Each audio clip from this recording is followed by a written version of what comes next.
Hoje, a apresentação do professor Fabrício Benvenuto, lá do Departamento de Ciência da Computação, e ele trabalha no laboratório lá de computação social, que agora no prédio novo aí é um andar inteiro deles lá.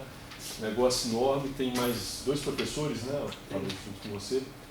Tem Sara, Marcos, que são diferentes visões de dentro da computação, cada um com a sua especialidade. Acho que eu e a Jussara são os que mais atuam como computação social. E então, pedi para o Fabrício vir fazer uma apresentação para a gente, para falar bastante, né, do que o pessoal na computação normalmente trabalha, né, com essa perspectiva de principalmente mineração de dados, né, essa coisa hoje da ciência do Big Data e especificamente com a aplicação, né, em temas que são interessantes para a nossa área, né, de ciências sociais, ciências humanas de uma maneira geral. Então o Fabrício hoje aqui ele vai fazer uma apresentação para a gente, eu acho bastante ampla do que eles têm feito lá, os trabalhos, né, que eles têm feito, e depois a gente abre aqui para uma conversa, é um negócio bem tranquilo e informal. Obrigado. Obrigado, Dimitri, pelo convite. Legal estar aqui na Fafiche. Eu acho que é o seguinte, a gente vem num caminho um pouco diferente do comum dentro do Departamento de Ciência da Computação. E eu fiz isso, acho que desde a minha tese, o caminho foi diferente. E demorou um pouquinho até as pessoas começarem a aceitar um pouco o caminho um pouco ortogonal. Eu vou explicar o que eu estou dizendo isso aí, né? E essa busca por multidisciplinaridade, por interação com outras áreas, foi sempre um pouquinho diferente dentro do departamento. Foi, em um determinado ponto, mal aceito, alguns anos depois, foi bem aceito. Como se diz, apesar de não ser muito a minha, eu entendo que esse cara está fazendo alguma coisa diferente de valor. E com o tempo, sempre gerou alguma controvérsia, mas veio reconhecimento. Então, o que é a ideia, né? Eu estou, só para explicar aqui, esse é o laboratório que a gente está criando, foi em 2015, né? Estou dentro do departamento de computação, então a gente forma dissertações e tese de doutorado em computação, né? E a gente tem esse nome de computação social, só para explicar, ali no cantinho da quebrada, é uma fotinha minha com 6 anos de idade, com meu primeiro diploma na mão. Pouca coisa interessante para essa palestra aconteceu. Em 2000 eu entrei na UFMG para fazer computação. Para explicar de onde que eu vim, por que eu tomei esse caminho e onde que eu cheguei, né? Onde que a gente construiu essa direção. Para você ter ideia, né, eu participava de campeonatos de programação no início da minha graduação. Esse é um campeonato para ver quem é o mais nerd dentre os nerds, para ver quem consegue resolver um problema mais rápido que os outros. Eu participava mesmo, nacional, ia para outros estados competir. A UFMG sempre manda seus competidores, tem até a versão mundial do negócio. A gente nunca chegou no mundial não, mas esse grupo da UFMG depois chegou. Cheguei a ser técnico disso. Participei de pesquisa sobre redes P2P, aquelas Casa-Água, Nutella, esse tipo de coisa de compartilhamento de dados. A gente fazia pesquisa com aquilo, era muito redes, muito coisa computação pura mesmo, né? Em 2005, eu passei um tempo no laboratório da HP de pesquisa, trabalhando com virtualização. Já viram aí um emulador de um Super Nintendo? Aquilo é um hardware virtualizado, uma máquina feita em software. A gente trabalhava com isso nessa época. Também computação, não tem jeito de ser mais computação do que isso, né? E no início do doutorado, eu tinha uns artigos da graduação, do mestrado ali, que mal tinha impacto. No início do doutorado, eu ainda trabalhei um pouco com virtualização, eu tinha que qualificar em disciplina, a gente tem que passar umas provas aí de tudo quanto é área. Dei aula um ano na PUC, para saber se era isso mesmo que eu queria, depois parei. E aí, no meio de uma disciplina lá, eu resolvi fazer uma coleta de um sisteminha que chamava YouTube, em 2007. Era muito antenado, coisa nova que surgiu o YouTube, eu estava ali esperto, sabe? Tem uma rede, tem amizade, tem isso, tem aquilo. Ninguém estava muito atento a isso na computação. Eu fiz um coletor, peguei os dados da web, organizei em larga escala que eu falo eram milhões de usuários, milhões de vídeos, coisas assim. e fiz um primeiro trabalho. No ano seguinte, a UOL resolveu financiar a pesquisa que a gente estava fazendo e eu comecei, e aqui mais ou menos as coisas aconteceram. Em 2009, 2010 eu fui para o Instituto Max Planck por convite deles, já porque o trabalho tinha destacado, eles me chamaram para passar um tempo lá. É um instituto com 36 prêmios Nobel, muito forte na física, tinha sua turma da computação. Veio professor na UFOP, lá na UFOP eu criei um grupo chamado Nerds. Aqui eu só trabalhava com redes sociais já, desde o doutorado, já não voltei mais na virtualização. Então a gente começou nas redes sociais com viés da computação. E aí eu fui descobrir, né, com o tempo que a gente estava verde no assunto. Já a hora que eu achei o journal lá da Elsevier Social Networks, eu falei assim, caramba, o journal existe desde 78. Né? Aí eu estava achando que as redes sociais tinham começado com o Orkut, né? A gente estava lá, começando a aprender. Então você vê que você tem décadas ali para trás, tinha que estudar muita coisa, tinha que aprender muita coisa. Mas um diferencial é que a gente fazia a coisa com milhões de usuários, com coleta de todo esse ferramental a gente tinha fácil. Então era uma entrada diferente para um assunto. É como se você tivesse uma ferramenta, um monte de coisa, mas você não soubesse direito o que fazer com ela. E aí, à medida que você descobria, você fazia contribuições relevantes. Né? Eu criei o Nerds. O Nerds era o Núcleo de Estudos de Redes Sociais. Apareceu um monte de aluno para participar do Nerds. Eu sou um dos Nerds. Né? Isso, não, o foco foi muito legal, porque aí eu orientei um monte de aluno, atraí bastante aluno bom. Tal. E depois de um tempo, eu vim, em 2012, que eu vim para o UFMG com um professor aqui. E foi em 2012, 2013, eu já estava aqui. Em 2015 a gente criou o Locus. Eu entrei na Academia Brasileira de Ciências, por aqui também, por causa do trabalho já em redes sociais. Reconheceram, estava tendo muito impacto, teve muita citação, então a coisa aconteceu. Né?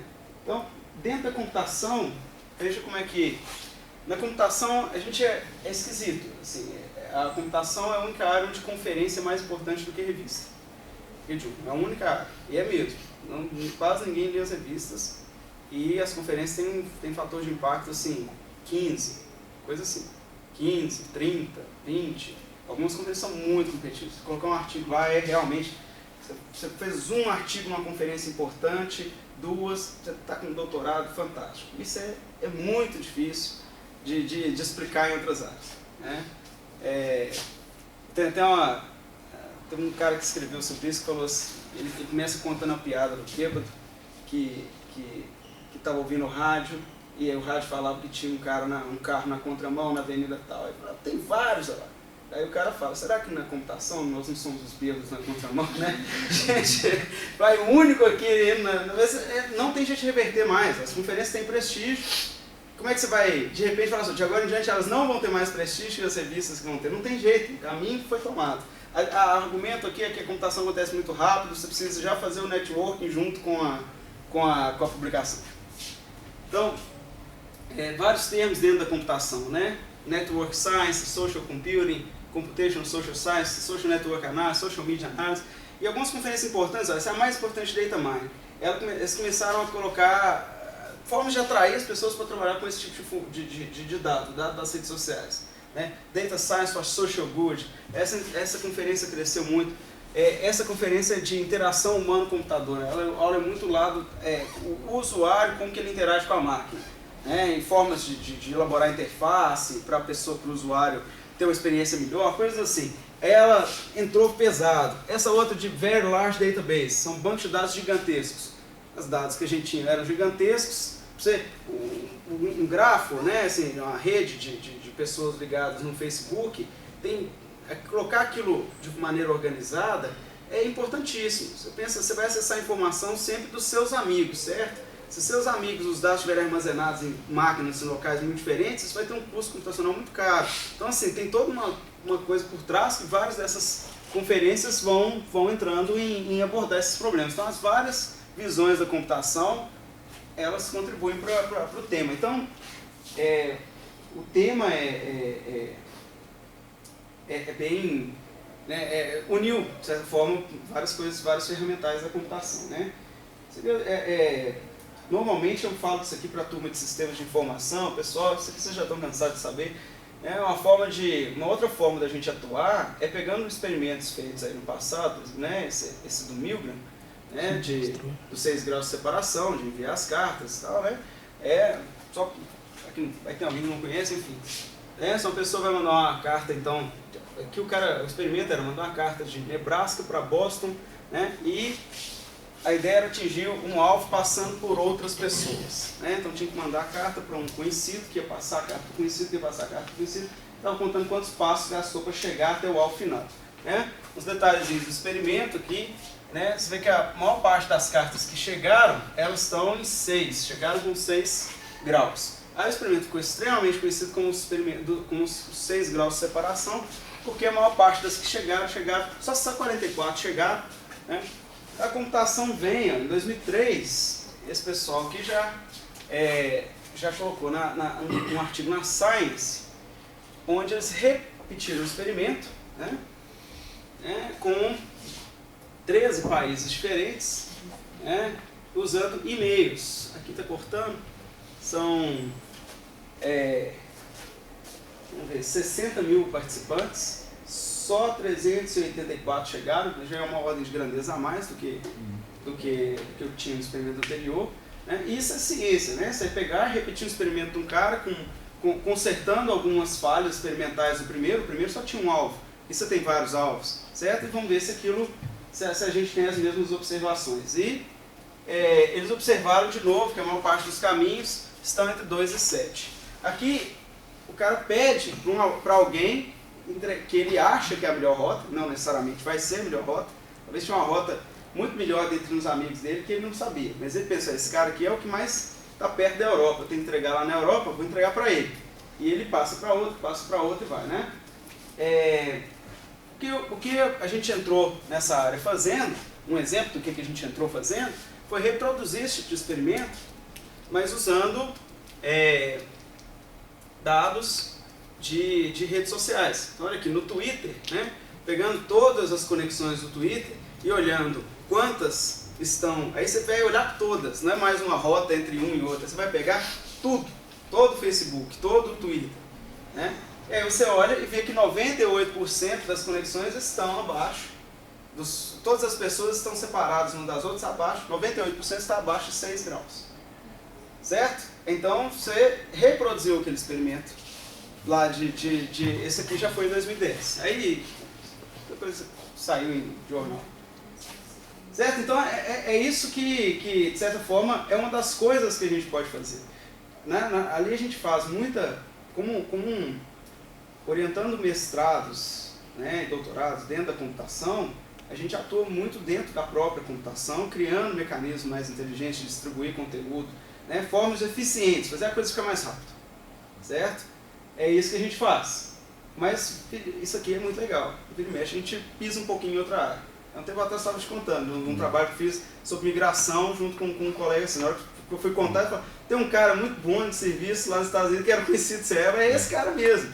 A gente, de vez em quando, tem os dados e o cara tem a questão mais interessante. Né?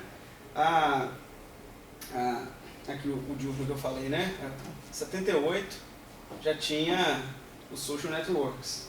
Então, quando eu ponho isso aqui numa conferência de computação, aí tem um que assim, o pessoal não faz ideia, acha que está tudo acontecendo, olha para o próprio umbigo, as áreas fazem isso.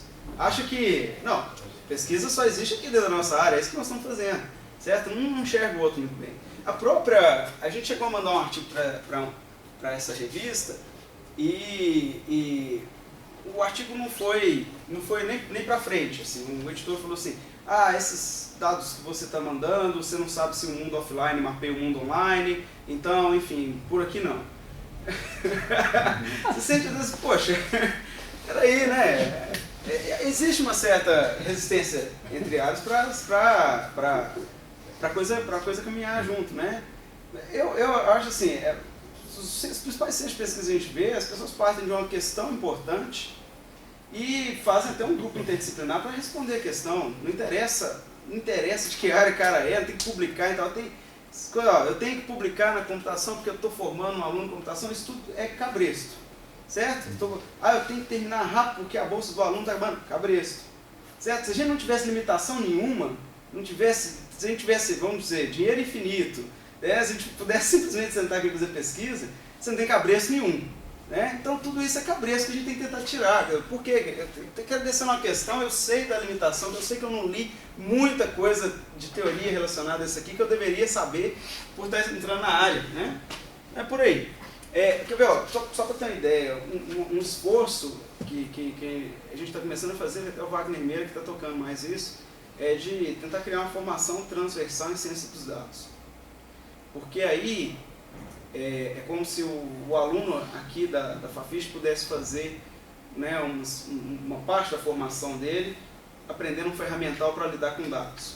Porque isso vai, né, eu sei que o Dimitri vem com o viés dele nessa área, eu também tenho meu viés aqui diferente e a gente tem uma dificuldade de colaborar. Se a gente formar esse cara, acabou o gap, né? Acabou a dificuldade. A gente vai formar um cara que aprendeu na graduação dele um pouco das duas coisas. Aí a coisa vai fluir, certo? A gente quebra a dificuldade. Acho que por aí. No exterior estão fazendo, os grupos começam a se formar cada vez mais, juntando as várias áreas. Então, o que é a minha visão? Isso aqui é o seguinte, o que eu procuro fazer dentro da minha área, né? Entender, modelar e explorar comportamentos sociais com os de bases de dados reais extraídos de redes sociais online. Então a gente vem uma parte aqui, medição e validação de teorias sociais, muito modesto, tá? A gente mexeu bem menos aqui. Criação de novos algoritmos e modelos. Se a gente não fizer isso, ninguém mais vai fazer. O que a computação faz é um algoritmo, é uma forma de lidar com um problema de maneira mais rápida que os outros. É uma forma de lidar com um problema, é um algoritmo, uma receita de bolo ali que vai lidar com uma coisa. Então, quanto mais esperta ela é, melhor ela resolve algum problema.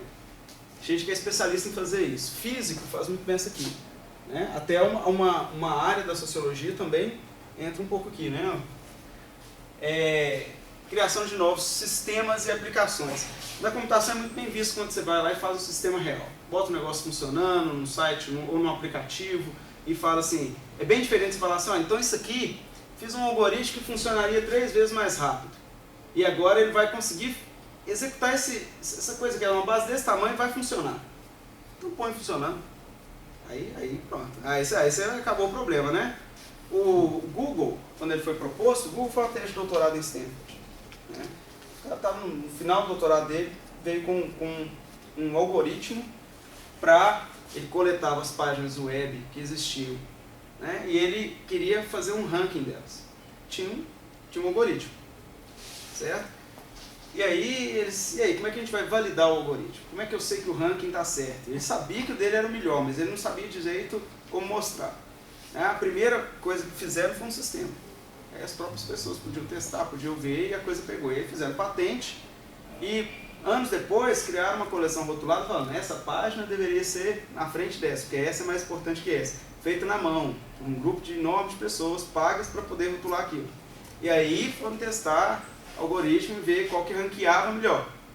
Entendeu? Então assim, a dificuldade de testar o algoritmo era muito grande. Fizeram o sistema, a ideia é séria.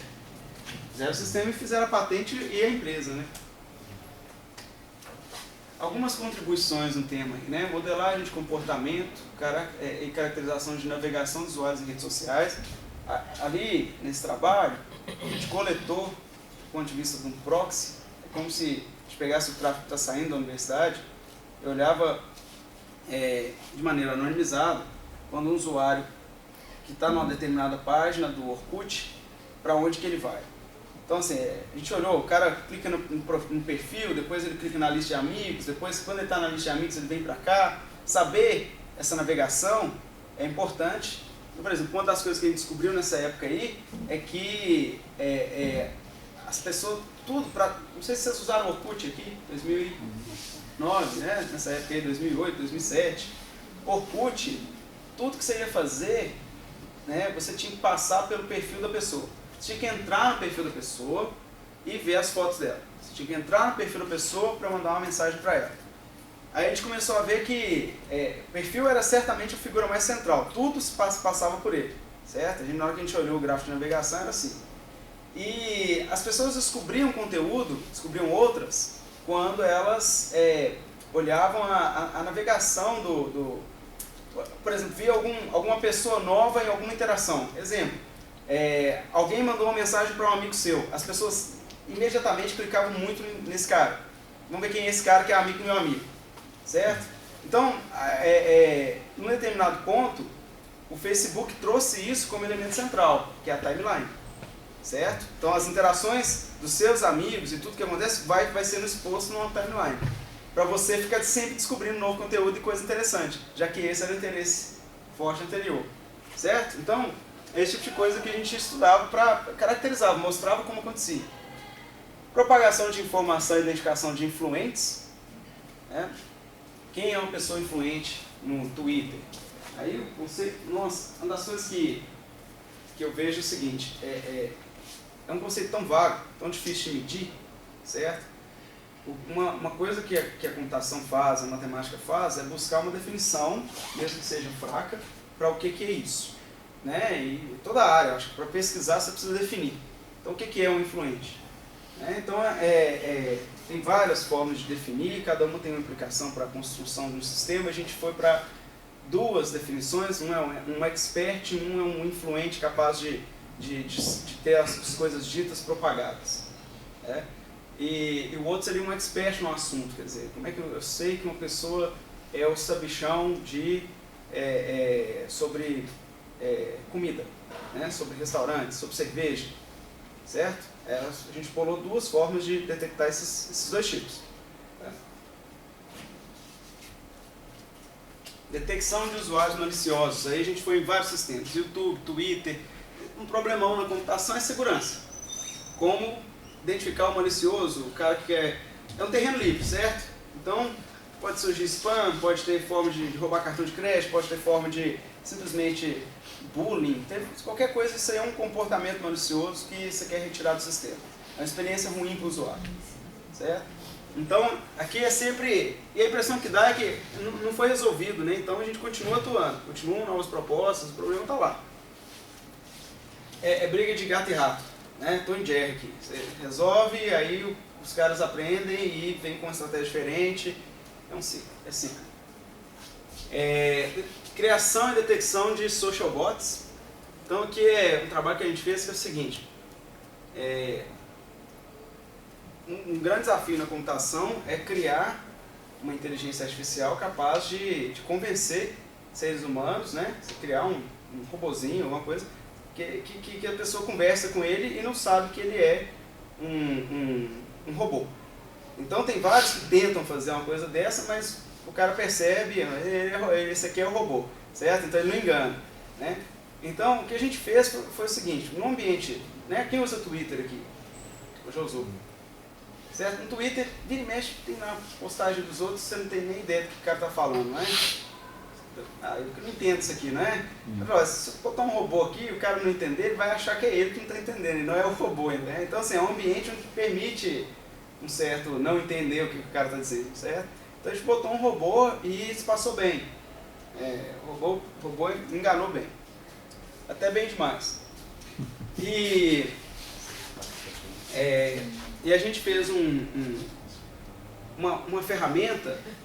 Aqui a gente fez uma série de estudos sobre análise de sentimento, né? A gente fez um sistema, uma forma de medir, né? Construiu abordagem até para funcionar em várias línguas, né? De análise de sentimento. Eu acho que o principal aqui é o seguinte, até dentro desse contexto de formação transversal, né? O que eu vejo é o seguinte, imagina vocês querem fazer um estudo, sei lá, sobre política, sobre o que está acontecendo no país. Você precisa de um ferramental para medir se é positivo, se é negativo. A gente quer a computação está tentando desenvolver essas ferramentas. Só que quem vai usar mesmo as ferramentas, quem saberia fazer as questões corretas, quem gostaria de estudar isso a fundo e usar uma ferramenta de análise de sentimentos, não está na computação. Eu acho que a interação que tem que existir é essa, para os caras saberem pelo menos assim, olha, então tem como eu medir isso daí, esses caras desenvolverem, e a ferramenta está lá aberta, tem um site, eu posso jogar o dado lá e ele vai rotular para mim se é positivo ou negativo. Lógico que tem que ter algum entendimento de como essas ferramentas funcionam para escolher a melhor, a mais adequada para o seu dado, alguma noção, você não precisa desenvolver ela para poder usar, certo? Tem muita coisa desenvolvida. Análise de sentimentos foi a outra contribuição. E tem muita coisa para falar aqui, Dimitri, que eu vou ver qual que eu entro aqui. Eu vou fazer o seguinte, tem vários tipos de palestra, né? Tem aquela palestra que o cara entra num assunto só e detalha ele, eu acho que não é o caso de fazer aqui, que são de áreas diferentes, vocês não querem saber detalhes, como que as coisas aqui funcionam. Vou dar uma visão geral. Então essa é uma palestra meio self-service, né? Eu mostro tudo aqui, vocês escolhem o que vocês vão servir. Né? Façam perguntas, assim, pode interromper, até eu vejo aonde está o maior interesse aqui. Tá? Primeiro, sobre propagação de informação. Né? Dentro das redes sociais, a gente tem registro de propagação de informação, você tem um retweet. Né? Então, permite, primeira coisa, um entendimento de como que as coisas acontecem. Certo? E até a criação de estratégias de marketing viral, de quem que é o cara que poderia espalhar essa propaganda específica aqui para mim, quem que é o melhor que poderia fazer isso, que vai ter uma audiência boa e ao mesmo tempo a audiência que eu quero. Né? Então é esse tipo de questão que a gente estava abordando aqui. Em 2009, eu fiz uma coleta do Twitter. O Twitter é o seguinte, ele não permite hoje inclusive é assim, ele não permite que você faça mais do que 150 requisições por hora vindos de um IP só. Da sua máquina, você pode fazer 150 requisições por hora no Twitter. Parece muito, mas não é nada. Você coletar um Twitter inteiro, uma coisa assim, não é nada. Já que você permitiu interrupção, essa é uma área de interesse, assim, como coletar as informações, assim, ao longo da palestra, você fala assim, o que é essa requisição? O que você pede do Twitter? A minha grande dúvida é assim, como que você traz isso para... Assim, tem isso é um pedaço de código, tá? Uma linguagem de programação que a gente faz, que fica mais ou menos desse tamanho, assim. Não, mas eles fornecem? Ele dá uma API, que é uma chamada própria. Eu poderia acessar o URL, eu não sei mais a API deles, mas enfim. API.twitter, não sei o que, todo sistema grande tem a sua API, que é para permitir outros usarem aquilo lá. E a API nada mais é do que uma sequência de comandos que você pode fazer que ele vai te dar a resposta tal. Aí ele especifica como que é. Se você me pedir isso passando esse número, por exemplo, se você me pedir os tweets e passar o ID do usuário, eu vou te dar os tweets desse usuário. É assim que ele organiza uma API. Se você falar assim, get followers, né? Me dê os seguidores, e passar o ID de um usuário, ele vai te dar os seguidores daquele usuário. Então, você faz isso, só para você ter uma ideia, se eu pedir numa API do Twitter, os seguidores do Dimitri, quem segue o Dimitri. Em uma requisição, ele vai me dar todos os seguidores, só o número, um ID numérico deles. Um por um formatozinho que é XML ou JSON, que são formatos padrões, você consegue ler eles. Até o seu browser abre um XML. Aí, se você fizer essa requisição na página oficial do Twitter, ele vai te dar aquele monte de imagem bonitinha do lado, ele vai te dar um caminhão de coisas, entendeu? De texto em HTML, e você vai ter que tratar aquela porcariada toda para extrair a mesma informação. Tá? A API vem tudo limpo. É esse ponto. Na minha pergunta é assim, é tranquilo de extrair essa informação dessas fontes? Essa é a pergunta. É tranquilo, cada vez mais tem ferramentinha pronta. Nesse período aqui, coletor existe desde a web, é isso que funciona a web. Eles coletam as páginas, indexam, e você busca e encontra a página. Isso existe há muito tempo. Só que das redes sociais, assim, essa coleta não era tão fácil fazer um coletor nessa época aí, 2008, 2009. A gente fez muita coisa que hoje está aí prontinha, só baixar e usar. Tem coletor meio pronto. E tem inclusive ferramenta gráfica. Tem uma ferramentinha que chama Yahoo Pipes, eu não sei como é que se eles evoluíram ela. Que ela é toda gráfica e você passa lá o que você quer coletar. Ela não vai fazer uma coleta dessa aqui do Twitter inteiro, mas você vai conseguir coletar a API do Twitter, o feed de uma notícia, algumas coisas assim que já são padronizadas. Ele vai te dar tudo. Nessa época foi uma coisa única. Foi uma coleta específica que ninguém conseguiu fazer. Essa aqui foi única. O que eu fiz? Né? Eu tentei acessar o Twitter, fazer a coleta e 150 era pouco. Eu tinha 58 máquinas, eu achei pouco. Isso só. Eu falei assim, eu quero coletar o sistema inteiro. Então eu pedi o Twitter, eles em 2008, 2009, eles não tinham um modelo de negócio bem elaborado. Eu mandei uma requisição, um pedido, explicando que eu queria que aumentasse essa 150. Para minha surpresa, eles responderam ok. Tá aí. agora suas máquinas podem fazer 20 mil requisições por hora. Então dá para coletar o Twitter inteiro. Eu lembro nessa época, eu comentei com o pessoal que trabalhava comigo e tal, eles falaram assim, mas você tem a propagação, a gente estava trabalhando com propagação de informação de uma maneira muito mais difícil de medir a propagação. Aí, agora o Twitter vai dar para fazer isso, mas o Twitter tem o retweet? Ele não tinha na API, ele não tinha. Retweet foi uma convenção social, as pessoas começaram a escrever RT, Dimitri e tal, para poder falar que o Dimitri postou alguma coisa. Como se eu vou dar o crédito para ele, que foi ele que postou. Isso foi uma convenção social, as pessoas criaram essa convenção. Então tem um artigo que descreve esse momento, analisou historicamente o RT surgindo, sabe, da onde surgiu, como foi pegando. E aí eu falei, não, tem uma convenção, não, uma convenção sucesso, que isso aí não está bem feito e tal. Esquenta a cabeça com isso não. Então tá, deixa rodando lá, já que eles te deram lista branca, né, para poder coletar, mas não gasta tanto tempo com isso não. Determinado, mais ou menos uns 2, 3 meses depois, eu já tinha os dados, né, o Twitter deslanchou, celebridade usando e tal, o volume deles eu estava muito antenado ali, né, no surgimento do Twitter. Enfim, coletamos o Twitter todo antes de todo mundo e eles não permitiram isso mais, certo? Depois o Twitter entrou em contato com a gente porque eles queriam começar a vender dados. Então eles vendem uma API, eles te dão 1% de todos os dados sobre um assunto. Se você quiser ter aquilo, fazer um sistema, construir uma startup em cima disso, você vai querer, às vezes, um volume maior. Então, para 10% você paga. Então eles falaram assim, poxa, os caras coletaram demais e agora como é que a gente faz, né? A gente deu isso. Aí eles entraram em contato com a gente, não querendo que a gente divulgasse os dados e de certa forma eles foram muito bacanas com a gente não ia entregar os dados assim, assim, quer dizer, a gente não queria nem que primeiro, né, havia um risco até deles entrar com algum processo, alguma coisa, né?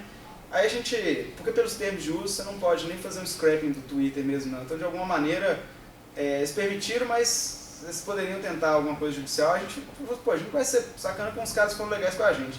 Aí a gente falou, não, pode deixar, a gente não vai, o que a gente quer fazer é o seguinte, a gente vai usar esses dados entre o grupo aqui e jamais liberar eles. A gente liberou o grafo, quem segue quem, e se eles permitirem a gente liberar.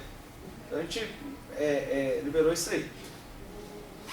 Então, ó, foram 54 milhões de usuários coletados, 2 bilhões de links, 1,8 bilhões de tweets. Bilhão, né?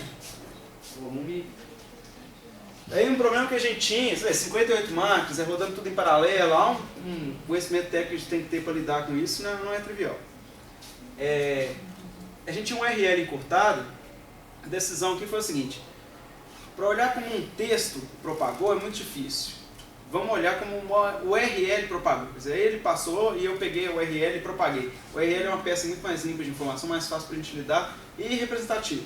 Né? Então a gente pegou todos os URLs aí converge. A gente tinha desses encurtadores de URL, bit.ly, TinyURL, são muitos, né? Porque o texto ali é curto, as pessoas encurtam o URL com o encurtador. Aí a gente teve que desencurtar tudo para saber exatamente que às vezes você foi encurtado com um encurtador diferente, mas é a mesma URL. Aí desencurtou tudo, tem espaço. Então, por exemplo, uma das coisas que a gente descobriu, né, foi o seguinte, qual é o poder, a pergunta aqui é o seguinte, o quanto, né, o retweet, a propagação, impacta na audiência final da informação. Então, aqui é uma distribuição, é um ranking, está numa escala logarítmica, que significa que a cada passo eu ando uma ordem de grandeza, né, tá 1, 10, 100, 1000, 10 mil, assim por diante, cada pontinho aqui aumentou uma ordem de grandeza. E aqui estão todas as URLs que a gente analisou, o ranking delas, a número 1, a número 2, a 3, a 4, a 5, certo? E aqui a popularidade delas com e sem o retweet. O que você pode ver é o seguinte, esse espaço aqui ó, é quase constante, certo? Esse espaço é quase constante, ele é 2 ordens de grandeza. 2 ordens de grandeza. Então veja, eu não estou falando de que o retweet aumenta o dobro, o triplo. Estou falando que ele aumenta 100 vezes a audiência. Então, 2 ordens de grandeza. Essa era uma das coisas que a gente mediu. A gente fez muita medição, foi pelo menos 2 trabalhos densos, parecia bula de remédio, assim, bem, bem grande, de medição. E curioso é que uma das coisas que a gente mediu e mostrou foi que ter muitos seguidores não necessariamente implica em propagação. O cara que tem muito seguidor não necessariamente vai ter uma audiência maior. E tem a audiência dele às vezes limitada, mas a pessoa que é uma celebridade que acorda e dá bom dia e não sei o que, aquilo não tem. E tem aquele jornalista, às vezes, que tem uma coisa bem mais limitada, mas que a audiência vai longe. A gente fez isso, assim, não era uma coisa que eu esperava. O finding para mim não era. Um jornalista escreveu um negócio muito bem feito sobre a falácia do 1 milhão de seguidores. Né? A audiência não prova influência no Twitter. Uma pessoa num blog, né, que chama Read Write Web, é um blog muito lido, e que depois o New York Times botou o texto do blog Aí eu fui dar entrevista no Cazé, por causa de... Tem até revista de fofoca querendo que a gente fale, Britney Spears, Você faz trabalho de medição, você não sabe pra onde que vai, né? Uma das coisas não era nem a principal do resultado e deu um barulho danado isso aí. Era uma medição que ninguém tinha feito desse porte. A gente pegou bem... Isso era um momento mesmo, antes de todo mundo, o grupo saiu na frente. Bom, mas assim, o que a gente pode fazer com isso, né? Então, do ponto de vista da computação aqui, identificar quem são esses caras que vão ter um espalhamento no futuro importante. Né? A gente chamou eles de trade setters, né? O cara que postou primeiro, mas vai ter uma audiência alta. Eu não mostrei um gráfico de resultados, só para mostrar como é que a ideia funciona. Você vê, esse cara aqui, ele postou no tempo 1. No tempo 2, esse cara aqui retweetou o que ele falou. No tempo 3, quer dizer, depois desses dois, esse cara que postou a mesma informação e não é retweet dos dois. Ele postou independente lá. A mesma informação vai surgindo no gráfico, né? Esse cara que postou. Aí o 4 pegou e espalhou. E aí? Esse cara é importante? Ou esse? Ou esse? Quem que é mais importante? Definições. Certo? Difícil de dizer. É igual o algoritmo do Google. Difícil dizer qual página é mais importante que a outra. Você tem que elaborar um algoritmo que vai dar um ranking que leva a um resultado interessante. Difícil realmente falar assim, você acerta sempre. É vago o conceito. Então, esse cara aqui foi o primeiro. Isso é importante. Mas só um cara ouviu. Só um cara passou para frente, na verdade. Aquilo atingiu pouca gente. Esse cara aqui foi importante. Porque dele saiu uma árvore imensa de propagação.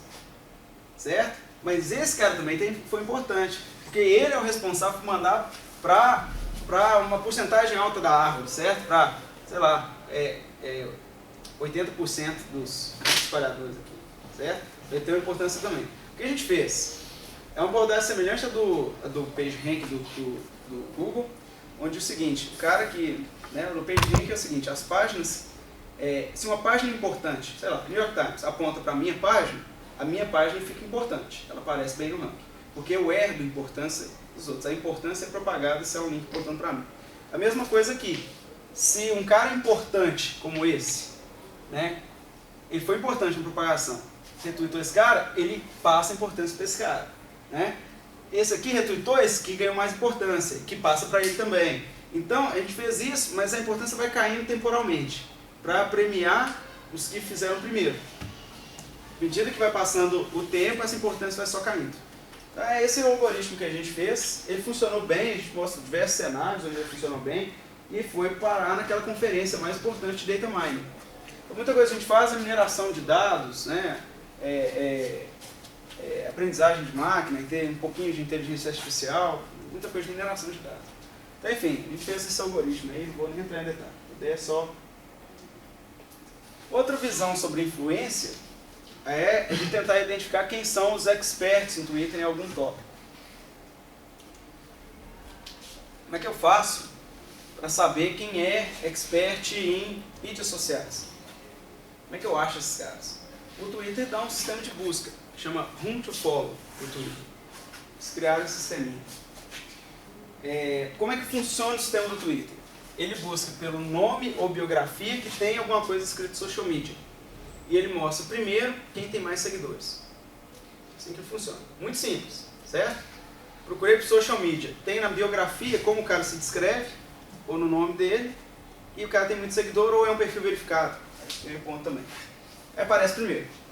A gente falou, poxa, tem que ter jeito de fazer isso melhor. O que é a ideia? Ao invés de usar como os usuários se descrevem, ou o que eles postam, né? E se a gente pegar como os outros descrevem aquele cara? Como uma pessoa me descreve, diz bastante sobre quem sou eu, talvez mais que como eu me descrevo, certo? Então o que a gente fez? Usou a ideia de listas. Isso é para quem usa bastante Twitter e sabe o que é listas. Não sei se vocês sabem o que é isso. Já usou? Já viu?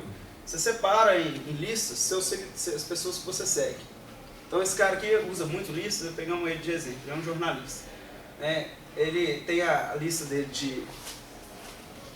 Olha lá, ó, news. Fica o perfil dele, /news. News fica lá, ó, New York Times, BBC, certo? Ele põe todo mundo que é notícia para timeline news. O que vai acontecer? Com listas, você tem várias timelines. Assim que funciona. Você faz seu Twitter ter várias timelines. Uma para cada assunto. Eu vou pôr todo mundo sobre news numa lista só. Todo mundo sobre... Todos os professores que eu conheço, pesquisadores, numa outra. Todos são amigos, numa outra. Por aí vai. Esse cara fez, ó, news. Ele tem uma outra lá de music, certo? Tem outra de food. Por aí vai. Né? Então, você conhece o Jimmy Fallon, aquele que imitou lá o nadador recentemente no prêmio da MTV, né? Sabe quem é esse cara, né? Ele entregou o prêmio na MTV.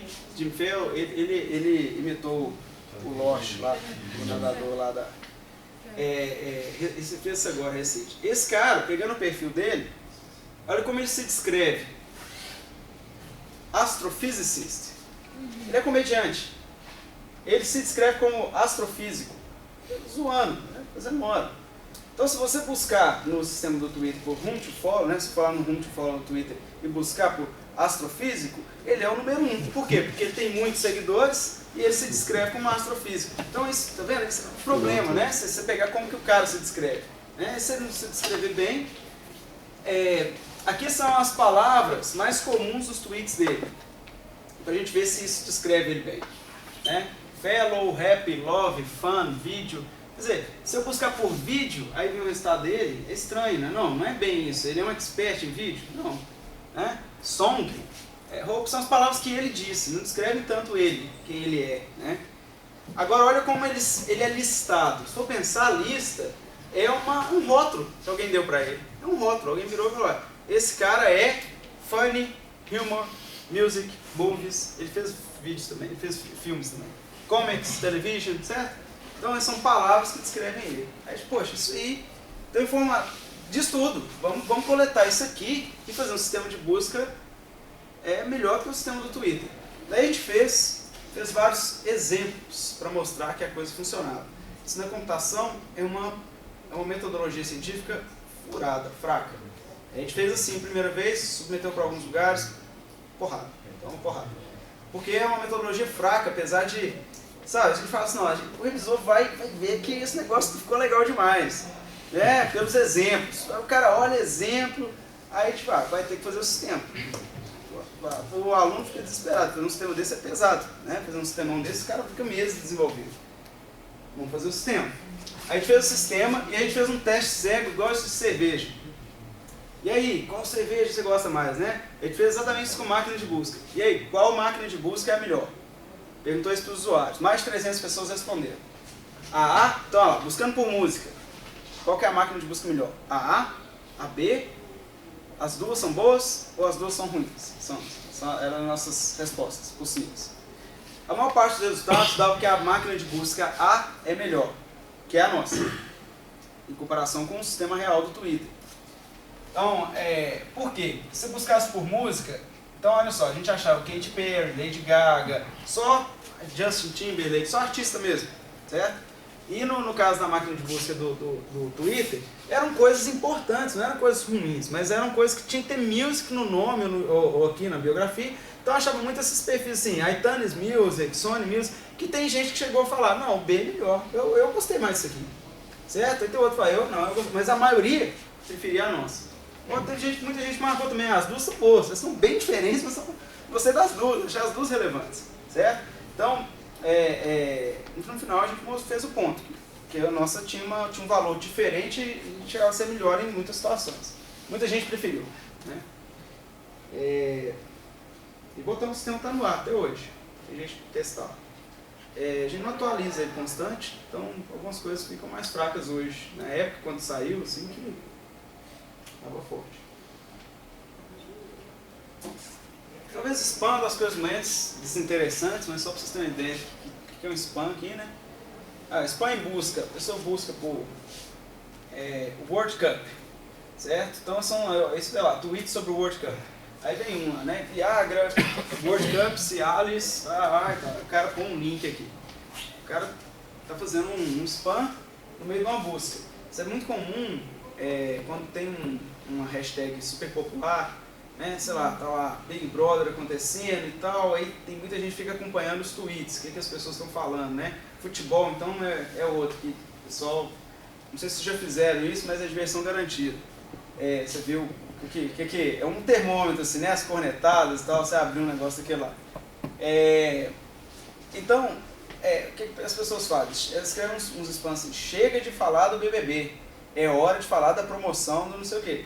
Certo? Então ele tem a palavra BBB, vai aparecer e na busca e ele está fazendo uma propaganda, ele está aparecendo uma coisa que é trend top, está muita gente acompanhando. E isso atrapalha o sistema porque quer mostrar uma informação em tempo real, se ficar enchendo de spam ali, aquilo ficou porcaria. Certo? Então tirar isso em tempo real, inclusive, é um problema. O que a gente fez, o primeiro trabalho sobre spam, nesse assunto, a gente já tinha os dados, a gente fez o seguinte, a gente rotulou, só para... A gente pegou 3 temas para a gente rotular quem eram os spammers. A gente pegou, mostra o Michael Jackson, que é a popularidade do tweet e a data, né? Essa popularidade do assunto do Michael Jackson, né? Foi a morte dele, né? Que é uma cerimônia depois, né? A Susan Boyle, aquela cantora, né? Apareceu, ninguém dava nada para ela, na hora que ela cantou, todo mundo ficou surpreso, depois ela teve representações naquele mesmo programa, então os spammers adoravam a segunda apresentação, principalmente, porque eles sabiam que aquele ia... Hã? Deve ter sido a final. Deve ter sido a final, é.